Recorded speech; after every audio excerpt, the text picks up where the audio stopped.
नमस्कार मित्रों, आपकी दोस्त आरती स्मिथ एक बार फिर आपके लिए एक कहानी लेकर आई है। कहानी है गठरी। यह कहानी विधवा वृद्धा के अकेलेपन और उसकी शारीरिक दुरावस्था के सीवन को उधेड़ती व्यथा कथा है। मित्रों, यह कहानी सबसे पहले कल्पना में प्रकाशित हुई और वर्ष 2023 में मेरे तीसरे कहानी संग्रह ब्लैक होल के भीतर का हिस्सा बनी। आइए मेरे साथ कहानी की यात्रा पर चल। कहाँ चले गए, कहाँ चले गए, कहाँ चले गए जी, हमको छोड़कर पहले काहे चले गए जी। बरका बरका रूम में भूत के तरह अकेले डोलते रहते हैं, घिसियाते रहते हैं, दे पाँव नहीं उठता है, रग रग दुखता है, पेशाबों नहीं रुकता है, कहाँ जाए, के रखेगा ही घिष्टाही बुढ़िया को। बड़ा गर्व था पूत सब पर, आपको कभी कुछ नहीं बूझे। अब पछताते हैं जी, कहाँ से ले आए आपको, कहाँ से ले आए आपको जी।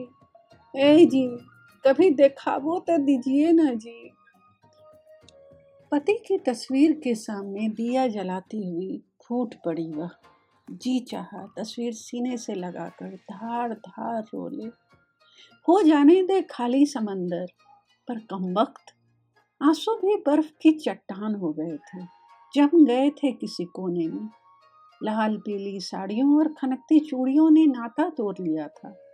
सफेदी बालों में पुत सी गई, चेहरा भी अपना न लगता। सिंदूर की लालिमा कितना कुछ छीन ले जाती है। धैर्य तो मानो पति के साथ ही चला गया। अकेली रोती कलपती वह बिस्तर पर जा बैठी।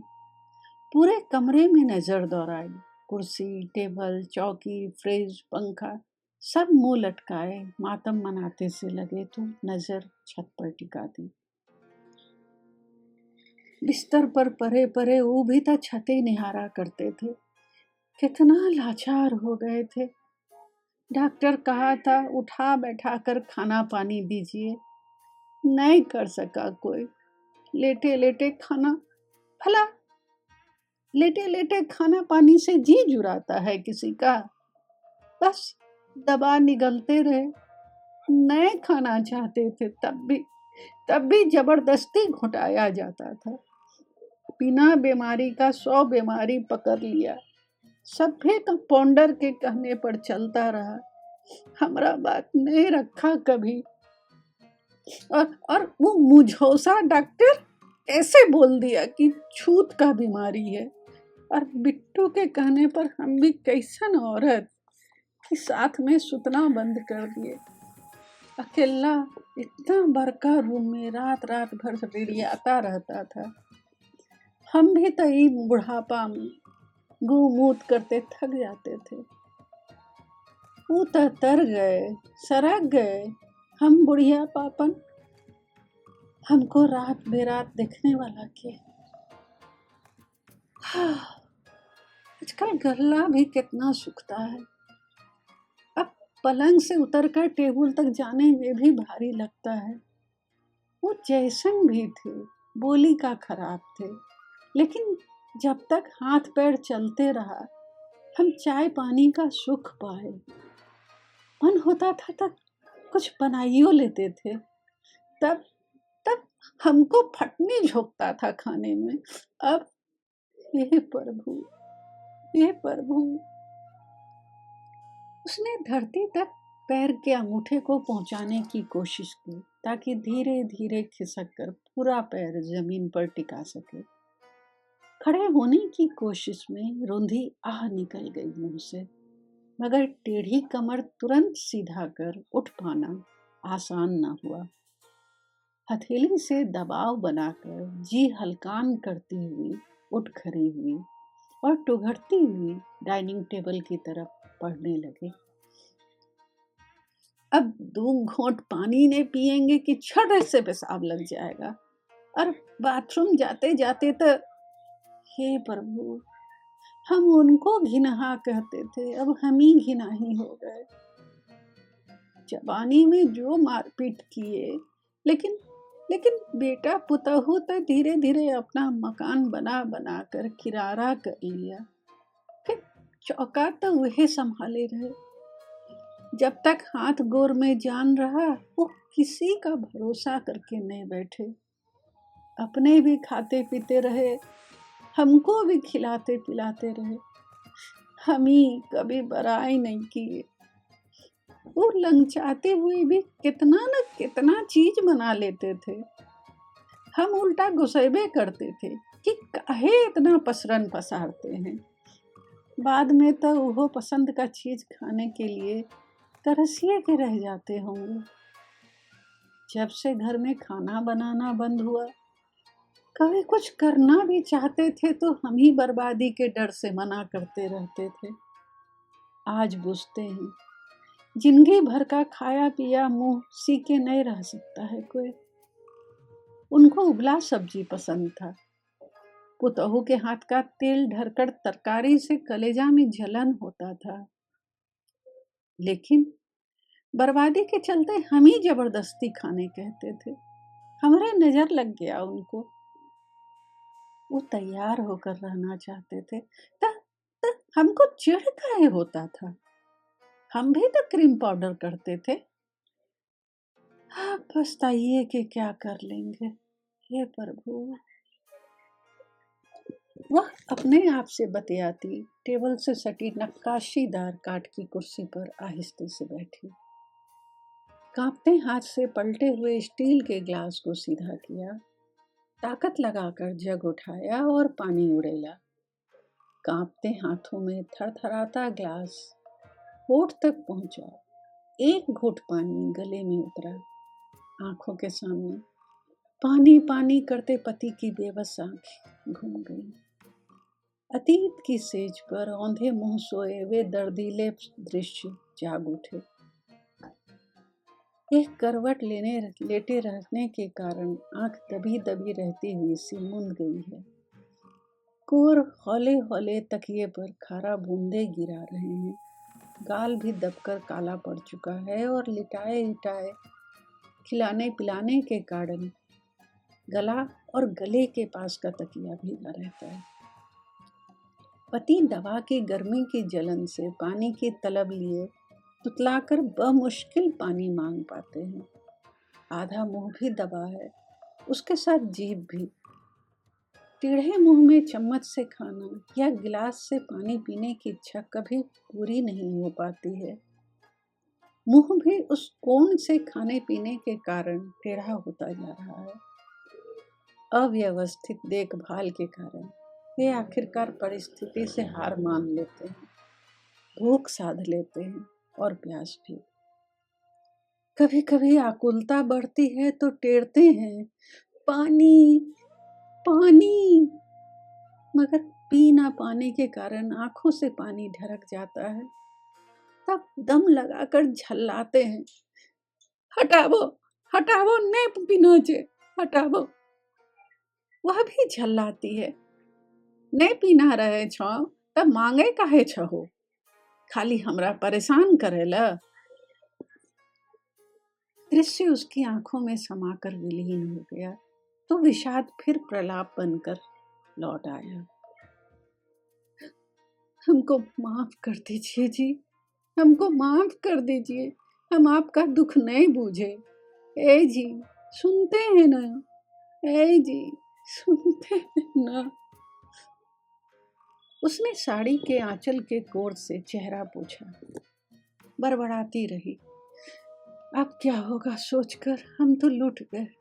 अभागिन हैं, जिंदा हैं। आपको उठाने बैठाने का इंतजाम हो जाता तो आप इतना कष्ट नहीं काटते, ना बिस्तर सटते ना। शब्द गले में फंसकर रह गए। पेशाब की अनुभूति होते ही कुर्सी से उठने की कोशिश में डाइनिंग टेबल का सहारा लिया। तब तक 2-4 बूंद पेटकोट से लिपट चुकी। बूंद बूंद टपकता गया बाहर तक। फिर जरा झुककर नल खोला। पानी के करतब पर विचारा और शरीर से पेशाब की गंध दूर करने की कोशिश करने लगी। टेढ़ी हो रही कमर से झुककर उठने की कोशिश उसकी आह को दावत देती। हे प्रभु, अब नहीं प्रभु, अब हम बुझ रहे हैं उनका कष्ट। ऐसे ही है तो उनको भी होने लगा था, पेशाब लगता था, बताते भी थे, हम ही नहीं समझ पाते थे। कई बार कंपाउंडर के कहने पर आराम के लिए नली लगवा दिया। कितना दर्द से छटपटाते थे, बिना बात का कष्ट सहते रहे। 24 घंटा थैली लगे रहने से भीतर से पेशाब लगने का अनुभव मर गया, फिर पखाने का भी। इतना चिक्कन रहने वाला ऐसा गति भोगा। ओ भगवान, ओ भगवान, हमरा क्या होगा, हमको के करेगा। हे प्रभु, हे प्रभु, हमको चलते फिरते ले चलो। हे प्रभु, ए जी जितना हो सका, हमसे जितना बन सका सेवा करबे न किए जी। आशीर्वाद दीजिए ना जी, आशीर्वाद दीजिए ना कि बुढ़िया चलते फिरते चल जाए। अकेला पड़ल रहते हैं, उहे घर अंगना है, अब सब पर मातम छाया रहता है। आप गए, सब सुनना कर गए जी, सब सुनना कर गए।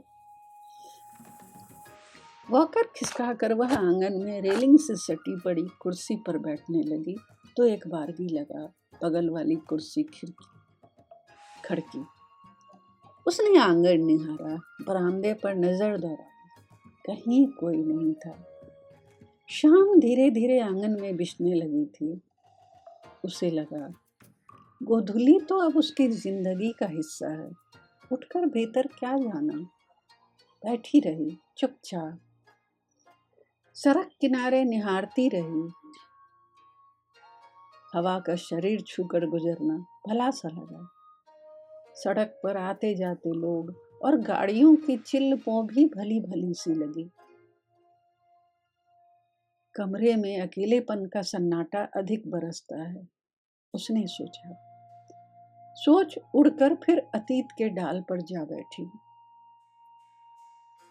वो जब ठीको थे तब भी भंसा से निकलकर खड़े खड़े चाहे इसी पर बैठकर रोड निहारने लगते थे। रोड निहारते निहारते उनका चेहरा हंसने जैसा हो जाता था। तब भगवान जाने हमको काहे गुस्सा आ जाता था, काहे कोसने लगते थे उनको, काहे हर समय शक करते थे उनके ऊपर, काहे। अपनी सोच और बड़बड़ाहट से घिरती हुई उसने आसमान की तरफ नजर उठाई। हो भगवान, माफी करियो, माफ करियो भगवान। आए हम समझी रहिलो छी कि हमरा शक के कारण वो आदमी हरदम अपना का अकेला पल के या हाल उठ के घर से बाहर आ जाए होते। हम समझदारी नहीं देखलिए, पूरा जिंदगी कलहे में बितले। आय समझ रहलो छी कितना बड़ा ठहर रहे घर में। आंगन चांद का साथ पाकर दपदपा रहा था, या बहुत दिनों बाद उसका साथ पाकर वह समझ न सकी। आंगन के बीचों बीच खटिया पर बैठने की लालसा लिए उसने वॉकर को पास खींचा और टकटकाती हुई धीरे धीरे वहां पहुंची। पुरानी खटिया पर आह भरती हुई हौले से बैठी तो लगा खटिया उलाहना दे रही हो। अब याद आई मेरी। उसने प्यार से ढीले पर रहे नेवार को सहलाया। अचानक उंगलियों में सिहरन हुई। लगा कि पति की देह पर हाथ फिरा अभी अभी। कितनी ही रात गुजारी थी दोनों ने साथ साथ इसी खटिए पर। चांदनी रात तो उनको इतना पसंद था कि बिजली पंखा सब रहते, आंगन में पड़े रहते, मच्छर कटाते रहते। बाद में तो मसहरी भी बांधना शुरू कर दिया था। अपना अंतिम दिन में हमसे बोले भी इशारा से ही कि एक बार चांदनी रात में आंगन में बिठा दे। लेकिन हम डरे से बेटा को नहीं बोले कि फिर वो चिल्लाएगा हमरे ऊपर। बेचारा जीते जी अंगना नहीं आ सके, देह मिट्टी हो गया। तब आए, पानो मांगे थे, हम वो भी भूल गए। अब पछताइए कि क्या होगा। चल गया सुहाग हमरा, चल गया सिंगार हमरा। सोचों की सीढ़ी से उतरी जब गाल पर कुछ एहसास हुआ। 2 गरम लावा ढुलका एक साथ। उसने फिर आसमान निहारा। चांद में से पति झांकते नजर आए। चांद कितना सुंदर है। कितना बरस बाद ध्यान गया मेरा। जब अंगना में सुते थे तब भी इतना ध्यान से नहीं देखे होंगे, पता नहीं। घर बाल बच्चा में उलझे रहे और जवानी गुजर गया। बाल बच्चा का गुमूत करो, खाना पीना पढ़ाई लिखाई का चिंता करो, बड़ा हो जाए तो शादी ब्याह का चिंता करो, अरमान से पुतहू लाओ, उसका भी बाल बच्चा संभाल दो। जब सब ठीक हो जाए तब कुछ बाहर उड़ जाएगा, कोई यहीं कहीं घोंसला बना लेगा। कैसे रहेगा ये पुरान मकान में। लेकिन ये बुढ़िया कहाँ जाएगी। कोनो बेटा पुतहू में हिम्मत है ये बोझा ढोने का। कहाँ है हिम्मत बोझा ढोने का। एक ठो है कि 2 बेर खाना खिलाता है, झांक जाता है 2 बार, बाकी सब तो अपने से परेशान। के बुढ़िया को ले जाकर घर द्वार में गंध मचवावेगा। पुतहू थारी पटक कर खाना दे, उससे तो अच्छा है कि अपना डीह में रहे, जैसे रहे, अपना बसाया हुआ है। उनका याद है हर जगह।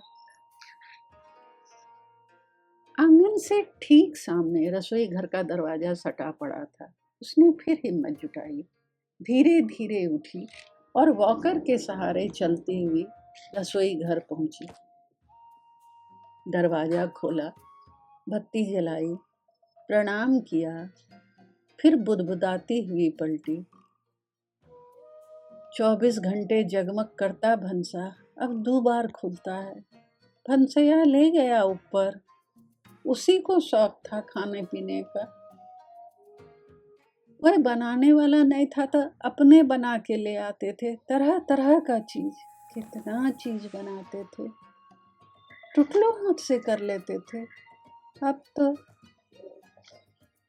लंबी सांस छोड़ते हुए उसने फिर ऊपर देखा। चमचम चांद दम दम सूरज, हमरो घर फिर भी अंधार। ई घर के इंजोर गेलै सात आसमां पार। चमचम चांद दम दम सूरज, हमरो घर फिर भी अंधार। ई घर के इंजोर गेलै सात आसमां पार। कष्ट भोगे लेकिन तर गए जी, भगवान हो गए आप। कैसा चेहरा शांत लगता था, साधु जैसा। हम अभागिन रह गए भूत के तरह ये बड़का घर अंगना में अकेला बड़बड़ाने। हम भी गठरी हो गए जी, हम भी गठरी हो गए, फालतू गठरी।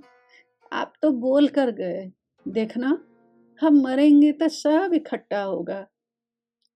जीते जी पूरा परिवार साथ नहीं देख पाए ना, मरने के बाद देखेंगे। आपका बोला सच हो गया। हमको तो इहो उम्मीद नहीं है, हमको तो इहो उम्मीद नहीं है जी, न जीते जी न कि।